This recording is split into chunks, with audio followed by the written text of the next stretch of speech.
Hello everyone. तो आज हम लोग एक अहम क्वेश्चन के बारे में बात करने के लिए जा रहे हैं। एक ही आकार का लोहा और लकड़ी के टुकड़े में लोहा भारी क्यों होता है। ये सब बात हमको पता है कि लोहा बहुत अधिक भारी होता है अगर और वस्तु से यदि लोहे की तुलना की जाए। लेकिन ऐसा क्यों होता है, लोहा भारी क्यों होता है। ठीक है, अगर उसी आकार का लकड़ी का टुकड़ा है और लोहा है और रुई है तो सबसे हल्का रुई क्यों होता है और सबसे अधिक भारी लोहा क्यों होता है।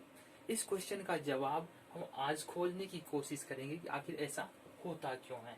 ठीक है, तो इसको समझने के लिए सबसे समझना पड़ेगा कि पदार्थ क्या है और पदार्थ किस तरह से बना होता है। ठीक है, तो पदार्थ क्या है सबसे पहले जानेंगे। दुनिया में जितनी भी वस्तुएं है सारा का सारा पदार्थ है। ठीक है, लगभग सारा का सारा पदार्थ है। पदार्थ का गुण होता है, पदार्थ कोई भी वस्तु जिसमें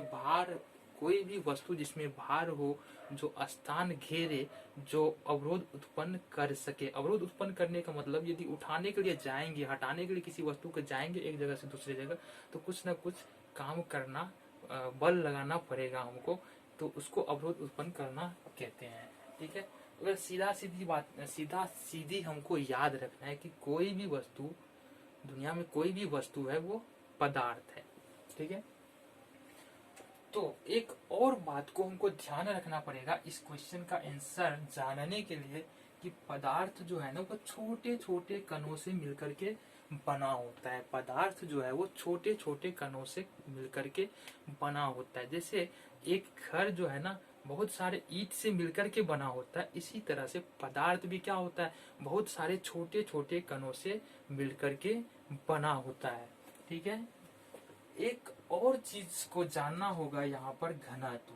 ठीक है, अगर पदार्थ छोटे छोटे कणों से मिलकर बने होते हैं तो पदार्थ के अंदर तो बहुत सारा कण होगा। अगर एक बड़ा सा कोई पदार्थ है, एक लोहा का टुकड़ा है या एक लकड़ी का टुकड़ा है, तो उसमें तो बहुत सारा छोटा छोटा कण होगा, है ना।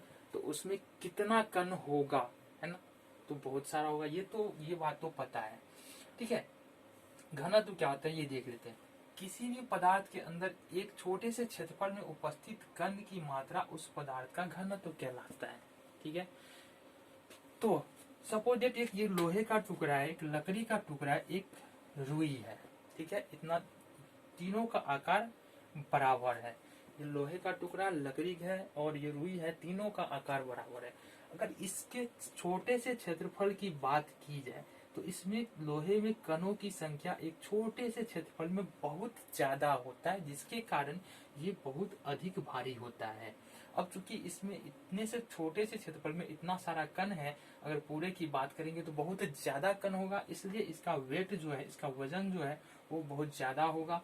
अगर इस लकड़ी में बात करें तो लकड़ी में यहाँ नजर आ रहा है हमको कि लोहे से कम कणों की संख्या है ना, तो इसका वेट इसलिए कम होगा। अगर बात करें रुई में तो रुई में एक छोटे से क्षेत्रफल में कणों की संख्या बहुत बहुत ही कम है, जिसके कारण रुई काफी हल्का होता है। तो आज हमने क्या सीखा कि एक ही आकार का लोहा और लकड़ी के टुकड़े का लोहा भारी क्यों होता है। क्यों होता है लोहा भारी, क्योंकि यहाँ पर लोहा के छोटे से क्षेत्रफल में कणों की संख्या बहुत अधिक होता है, यानी कि लोहे का घनत्व अधिक होता है, इसलिए इसका भार भी अधिक होता है। लकड़ी का घनत्व लोहे से कम होता है, इसलिए इसका भार भी कम होता है। और रुई का घनत्व बहुत ही कम होता है, यानी कि रुई के छोटे से क्षेत्रफल में कणों की संख्या बहुत कम होती है, इसलिए रुई का भार बहुत कम होता है। ठीक है, ये कण क्या है, इसी कण से मिलकर पदार्थ बना हुआ है, यानी कि पदार्थ को तोड़ते जाए तो सब लास्ट में सबसे छोटा सा कण मिलेगा, है ना, जिससे मिलकर के पदार्थ बना है। तो मिलते हैं एक और मजेदार वीडियो के साथ, इसी तरह की जानकारी के साथ। तब तक के लिए आप लोग खुश रहिए और मुस्कुराते रहिए।